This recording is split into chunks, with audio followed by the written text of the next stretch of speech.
Hi, welcome back to You Are the Answer. Today we're going to continue our discussion about protein supplements by giving you a quick tip or two as to how you can evaluate the quality of a protein product before you decide to buy it. A lot of people don't spend much time reading the backs of labels other than maybe a few quick bullet points about product benefits that they feel are relevant. The supplement facts panels that are on the backs of these labels contain lots of numbers and percentages that they may or may not understand, and the ingredient statements are painfully long and they're intimidating, but really this is where the nuggets are that are going to help you to make the right decisions. The FDA requires that supplement companies list every ingredient contained in their products in the order of potency in the formula from the highest to the lowest. So looking at the first few ingredients in an ingredient statement should tell you what the product contains the most of. However, there's often some things that get buried in the middle that I consider to be red flags and that can really impact a product's quality and overall effectiveness. The first red flag is gums. There's a lot of protein supplements that list gum arabic or carrageenan or cellulose or guar gum or all of the above as ingredients. Now these are simply insoluble fibers with no nutritive value. The only reason companies use them is to add texture and creaminess to the product so that it's thicker when you drink it. When you add the powder to water, the gums expand and it thickens the mixture, but it doesn't stop there. Once you consume it, the gums continue to expand in your stomach and then they make you feel bloated. And worst of all, they interfere with the digestion and absorption of the protein. Look, if you're craving a thick, creamy shake, then just go through the drive-thru at Wendy's and get a Frosty. You spend your hard-earned money on protein supplements to help you recover faster from your training and repair and rebuild muscle tissue. If the protein you're consuming contains gums that inhibit absorption, then you're just wasting your money. The next red flag is creamer. A lot of companies list creamer right in the ingredient statement, and then it's followed by a parentheses that contains all of the ingredients that are in the creamer. This stuff is basically the same crap that you can buy at Walmart to put in your coffee at home.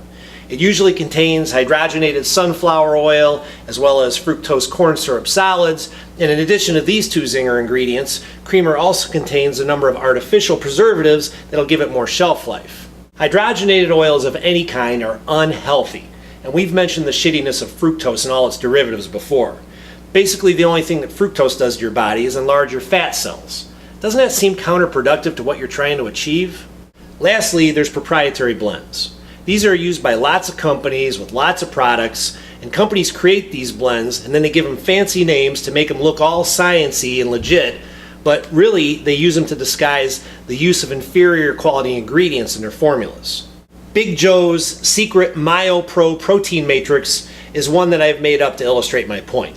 As I've mentioned before, the FDA requires companies to list all of the ingredients their products have in the order of potency on the label ingredient statement.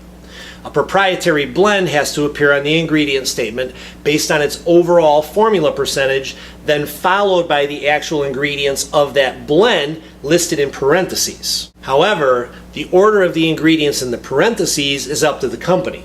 That's where the games begin. For all we know, Big Joe has more fingernail clipping powder in this blend than any other ingredient. Now, I don't know that any companies are using fingernail clippings as an ingredient for protein powders, but I think you get my point. Even when companies list the blend in the proper order within the parentheses, they can still use 99.999% crappy ingredients and then put a salt shaker serving of the good stuff in just to dress up the label. In this example, Big Joe decides to list his proprietary ingredients in the proper order. Notice that the first ingredient in this blend is milk powder, just like the stuff that your mom used to try to pass off on you when she ran out of milk at home. Not a real good protein source. Then Joe lists whey protein concentrate and whey protein isolate, both of which are really good protein sources. However, what you don't know is that the formula contains 99.99% milk powder and a teeny tiny sprinkling of the two really good ingredients. And it's perfectly legit and legal for him to do that. Is he lying to you? No, but he's not exactly telling you the truth either. The long story short here is, look for the companies who provide full disclosure and don't use proprietary blends. We'll have more to say on the topic of protein supplements in future videos, and be sure to check out the proteins that we offer by clicking on the link below. For now though, I hope this helps you to make a little more sense out of how to read a label to make your protein decisions. Hey, thanks for checking us out again. Hope we see you next time.